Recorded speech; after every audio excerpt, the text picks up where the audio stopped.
I don't even know how to start this video. All ready, not for this video, but because I'm going to work right after I film this.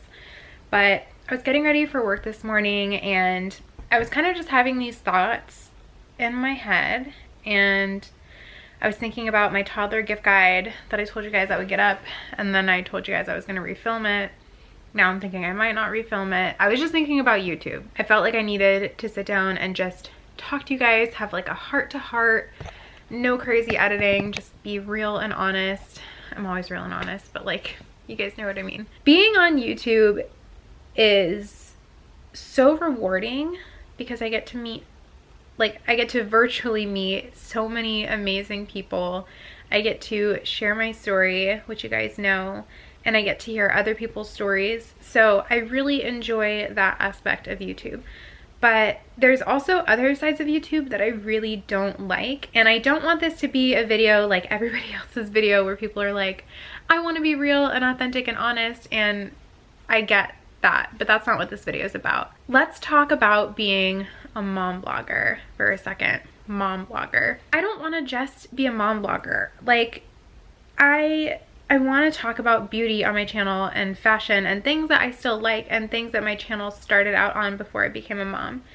And I feel like since I had Brody and since I started talking about pregnancy, I feel like there's a lot of pressure on me to have another baby.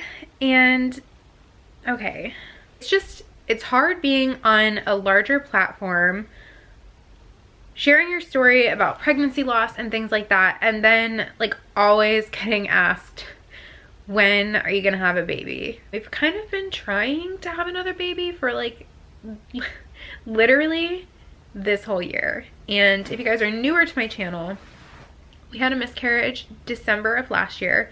I was 10 weeks and I had to have a DNC. And that's obviously not the only loss we've experienced. I won't get into it, but you guys can look back on my platforms and you'll find it. But we've struggled with a lot of loss. And I was told by doctors that I'm just more prone to miscarriages because for some reason, it's like a sick reason, but like the more you have, the more prone you are to them. And so it's been hard.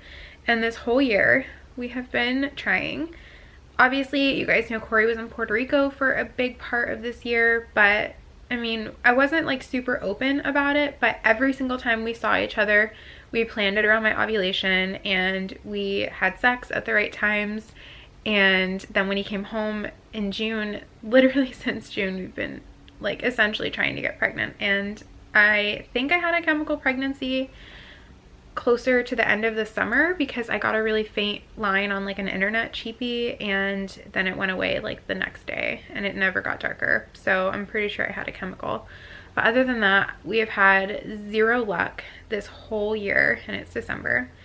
And it's just super discouraging. It's also discouraging because looking back on our history and everything, although we've had a lot of loss, I've always gotten pregnant so easily. I mean, like the very first time I got pregnant, we weren't trying. It was the first month I stopped taking my birth control. I stopped taking it because I accidentally stopped taking it. I didn't know it was a NuvaRing. It's a long story, but my NuvaRing fell out and I didn't know. And that month I got pregnant, but then I miscarried. And then literally like 2 months later, I got pregnant with Blair because we were just having a ton of sex, TMI, and then we just weren't planning anything, but we were not preventing, and I got pregnant right away. And then it took us a little bit longer with Brody, but like I was having chemicals and I was still getting positive pregnancy tests, and then I got pregnant with Brody. And then after Brody was born, we weren't trying, but we weren't preventing, and we got pregnant again. Like I just feel like I get pregnant so easily. So like this whole year to have like, I don't know, I guess just like 12 months of nothing happening, it's very upsetting. It just feels like something's wrong with me, and I haven't talked to my doctor about it yet. And I know that's like something that so many people are gonna say, like, talk to your doctor. I don't want to talk to my doctor. I'm not ready to talk to my doctor yet, which brings me into my next point, is that I think this whole year I was saying I wanted another baby and I was ready for another baby, and Corey was saying that. But now that I've thought about it the last like 2 cycles especially, I don't think I'm ready yet. I don't think I'm ready. Let me put it this way. I'm ready to be pregnant again because I love pregnancy and I want to experience that again. But it's also terrifying. But I don't know if I'm ready to like share my time yet. I just don't feel it. So I think we're just gonna like completely stop and we're gonna actually start preventing. This is like the biggest part. I don't know why that was like so long to discuss, but like the biggest thing about all of this is it's actually extremely hard to be on a platform where people almost expect that of you. They almost expect you to like have another baby and they want you to keep having kids because it's all coming from a good place, because people like think you make cute babies and they like to follow your pregnancy, and I know that that's coming from a good place.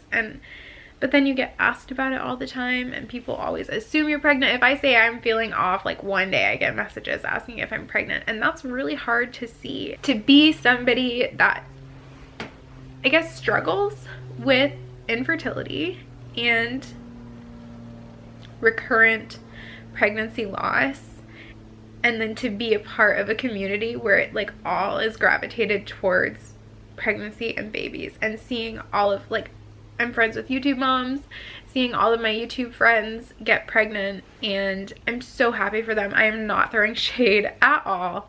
That's not what this video is meant for. Them all get pregnant and then have healthy pregnancies and babies, and you're just over here kind of like, I still just have my one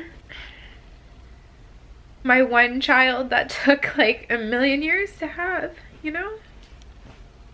And don't get me wrong, I care about all of this. I love pregnancy, I love babies, but it sucks being on a platform where I have to like see it all the time. And at this moment, I do not want another baby right now, and we're not trying, and we're not going to try, and I don't know when we're going to try. Rather like live my life and be happy and like actually prevent, so that I'm not like stressing every single month like, could I be pregnant, maybe I should take a test, and then taking test after test and them all just being negative. I don't want to deal with that. I can't deal with it anymore. I did it way too much this year. I don't want to do it. I don't want to do it.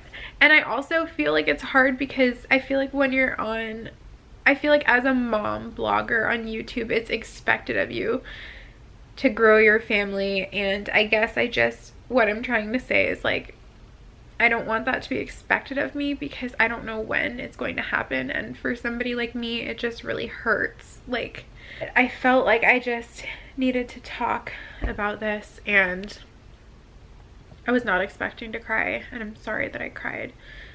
But I feel like I'm always crying on my channel, and people probably get so over it and just annoyed with it. So happy for all of my friends that are having babies and getting pregnant, and I'm still following them and I'm still watching their journeys, and there's nothing wrong with that. But just if people could stop expecting me to do that, and if they could just stop asking me when that's gonna happen, because I don't know. I love you guys, and thank you for always supporting me and watching my videos and watching my channel, and thank you for supporting me through just the shit that I have been dealt for so long. I really appreciate it, and I'll see you in my next video.